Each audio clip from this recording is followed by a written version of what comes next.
माझं आणि आईचं नातं कधीच इतर मुलासारखं साधं नव्हतं.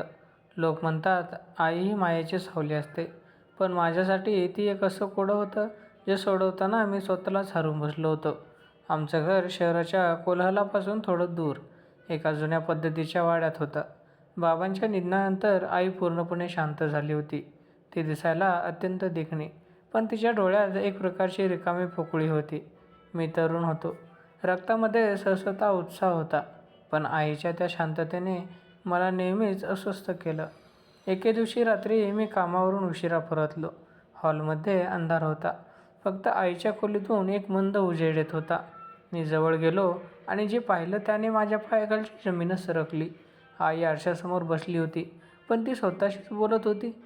तिच्या हातात बाबांचा जुना शर्ट होता आणि ती वेड्यासारखा कुरवाळत होती. अचानक तिने आरशात माझ्याकडे पाहिलं. तिचे डोळे लाल झाले होते. "तू आलास?" ती उभी राहिली.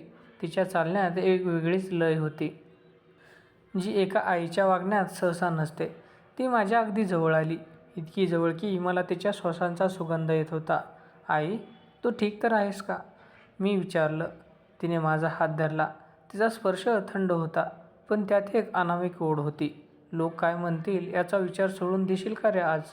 तिने विचारलं. माझ्या मनात शंकेची पाल चुकचुकली. समाजाच्या नजरेत हे दृश्य अत्यंत अनैतिक दिसू शकलं असतं.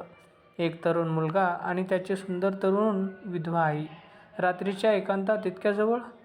पुढचे काही दिवस आईचं वागणं अधिकच विचित्र होत गेलं.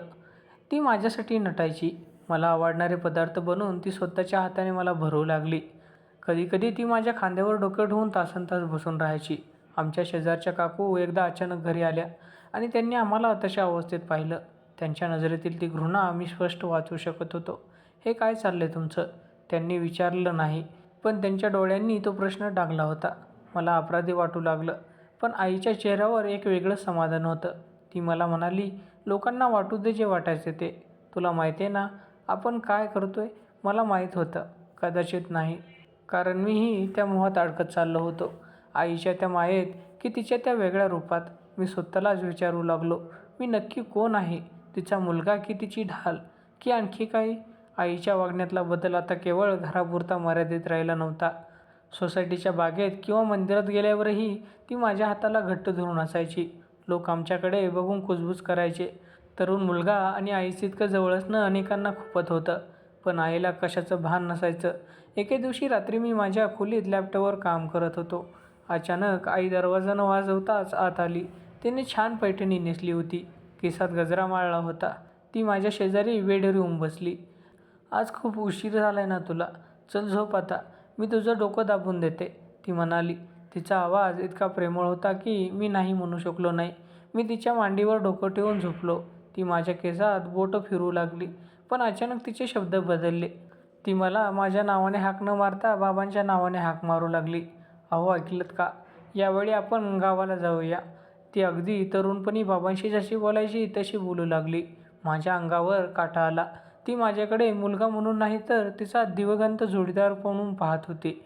समाजाला ते दिसलं असतं तर त्यांनी मला अनैतिकचा कळस म्हटलं असतं.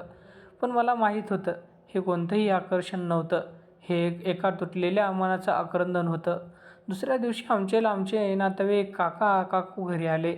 त्यांनी आईला पाहिलं. आई त्या दिवशी खूपच उत्साहात होती. तिने काकांसमोरच माझ्या गालाला स्पर्श केला आणि म्हणाली, "बघितलं का, त्यांचा स्वभाव अजूनही तसाच आहे. कामातून वेळ मिळत नाही." काकांचा चेहरा रागाने लाल झाला. त्यांनी मला बाजूला नेलं आणि गच्चीवर नेऊन माझ्या कानशिलात लगावली. "शरम नाही वाटत तुला? हे काय घाणेरडं स्वरूप मांडलंय तुम्ही मायलेकांनी? तुझ्या आईचं वय काय आहे? तुझं काय? ही कसली जवळीक? लोक थुंकतायत तुमच्यावर." काका ओरडले. माझ्या डोळ्यात पाणी आलं, पण मी शांत होतो. मला त्यांना सांगायचं होतं की आई वेडी झाली नाहीये. तिला एका ट्रॉमामध्ये मानसिक अपघात आहे. डॉक्टर म्हणाले होते की जर मी तिला या भ्रमातून अचानक बाहेर काढलं तर तिची मानसिक स्थिती कायमची बिघडू शकते. ती हे जग सोडून जाऊ शकते. मी काकांना म्हटलं, "काका, तुम्हाला जे वाटतंय तसं काही नाहीये. मी फक्त तिला सावरतोय की संधी शोधतोय?" काकूंनी खालून ओरडून विचारलं. त्या क्षणी मला जाणीव झाली की जगाची नजर कितीही विषारी असते. मी आईला वाचवण्यासाठी स्वतःचं चरित्र पणाला लावलं होतं. जगासाठी आम्ही अनैतिक होतो, पण माझ्या देवासाठी मी माझं कर्तव्य पार पाडत होतो. त्या रात्री आईने पुन्हा हट्ट धरला, आज आपण बाहेर जेवायला जाऊया. मी तिला घेऊन बाहेर पडलो. हॉटेलमध्ये गेल्यावर तिने पुन्हा माझ्याशी तसंच वागायला सुरुवात केली. बाजूच्या टेबलावरचे लोक आमच्याकडे बघून हसत होते. काहीजण मोबाईलमध्ये व्हिडिओ काढत होते. मला वाटलं की आता सगळं संपलं. माझं करिअर, माझं नाव सगळं धुळीला मिळणार. पण आईच्या चेहऱ्यावरचं ते हसू बघून मी ठरवलं, लोक काहीही म्हणोत, जर माझ्या अनैतिक ठरण्याने माझ्या आईला शांतता मिळत असेल तर मी हे पाप शिरावर घ्यायला तयार आहे. आईने माझ्यासमोर ठेवलेला तो फोटो एकदा जळजळीत निखळल्यासारखा वाटत होता. त्या फोटोतल्या माणसाचा चेहरा माझ्याशी इतका मिळता जुळता होता की आरशात पाहिल्याचा भास व्हावा. पण तो चेहरा बाबांचा नव्हता, ज्या माणसाला मी आजवर वडील मानलं, ज्यांच्या अस्थी मी विसर्जित केल्या. त्या माणसाशी माझं रक्ताचं नातं नव्हतं. कोण आहे हा माणूस? माझा आवाज थरथरत होता. आई शांतपणे खुर्चीत बसली. मगाशी दिसणारा तिचा वेडेपणा आता कुठल्या कुठे गायब झाला होता. तिच्या डोळ्यात एक प्रकारची क्रूर स्पष्टता होती. ती म्हणाली, हा तुझा जन्मदाता आहे. माझ्या आयुष्यातली ती एक अशी चूक जिने मला आजवर शांत झोपू दिलं नाही. तुझे बाबा, म्हणजेच ज्यांनी तुला वाढवलं, त्यांना हे सत्य माहीत होतं. त्यांनी मला स्वीकारलं, तुला स्वीकारलं, पण जगाला हे कधीच कळू दिलं नाही. माझं डोकं सुन्न झालं होतं. मग आता हे सगळं का सांगतेस? आणि हे असं विचित्र वागणं, लोकांसमोर माझ्याशी केलेलं ते नाटक, हे सगळं कशासाठी? आई उठली आणि खिडकीपाशी जाऊन उभी राहिली. बाहेर अंधार होता, कारण तो परत आलाय. तुझा खरा बाप, तो तुला शोधत आलाय. त्याला तुझं रक्ताचं नातं नाही तर तुझी संपत्ती आणि बाबांनी तुझ्या नावावर केलेलं एक घर हवंय. जर मी लोकांसाठी एक वेडी आणि अनैतिक बाई ठरले, तरच मी तुला त्याच्यापासून वाचवू शकणार होते. आईचं बोलणं ऐकून मला धक्का बसला, पण काहीतरी पटत नव्हतं.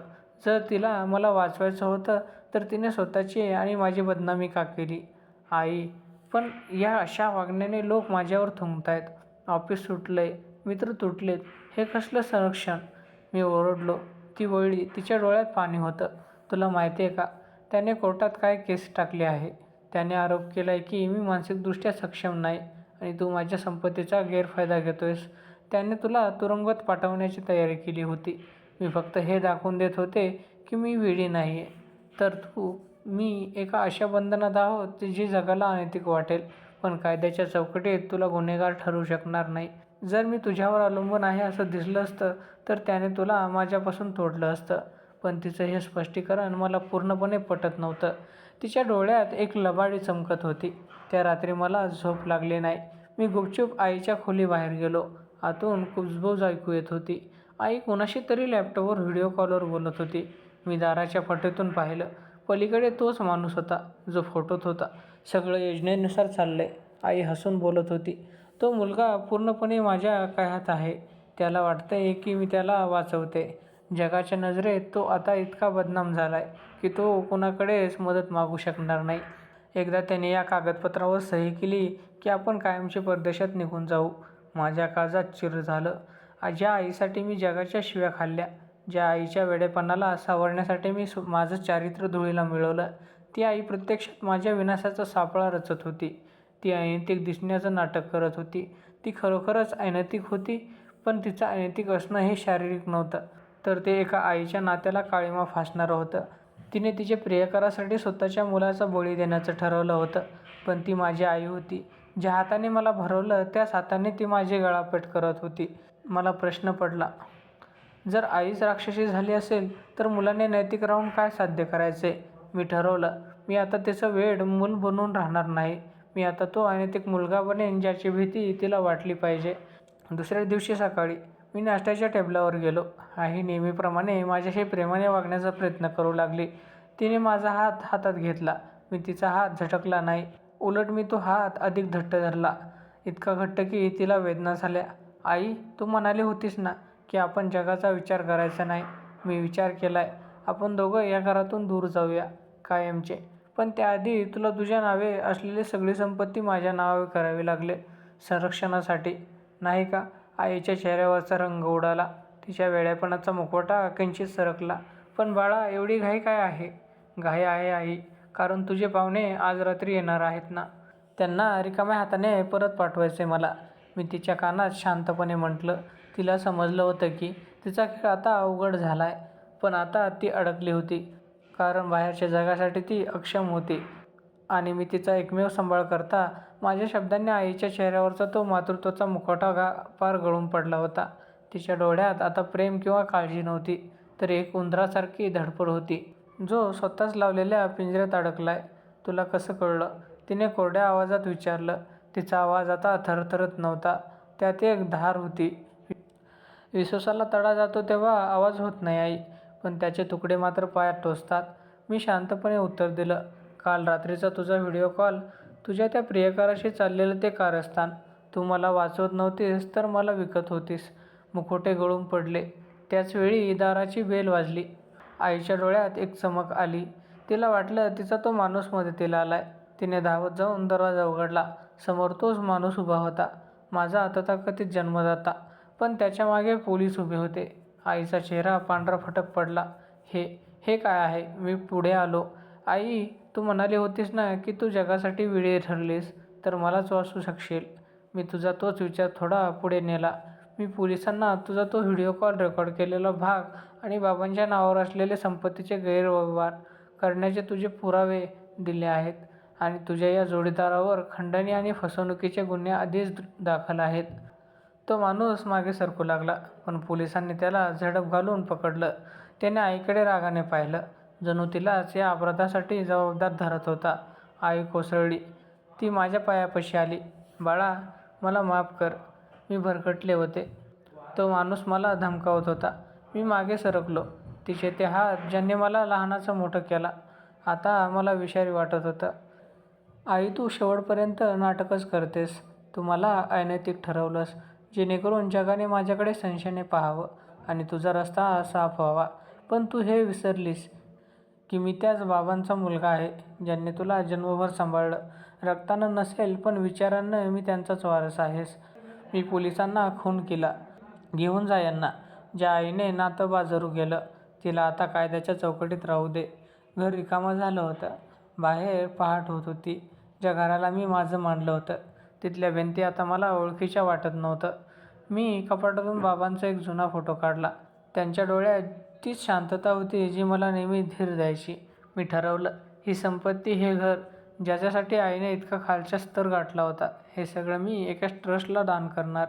ज्या मुलांना खरंच आईवडिलांची गरज आहे, ज्यांच्यासाठी हे घर खुलं होईल. काचेचा उंबरठा मी ओलांडला होता. मागे उरली होती फक्त राख, एका जळलेल्या नात्याची आणि एका खोट्या विश्वासाची.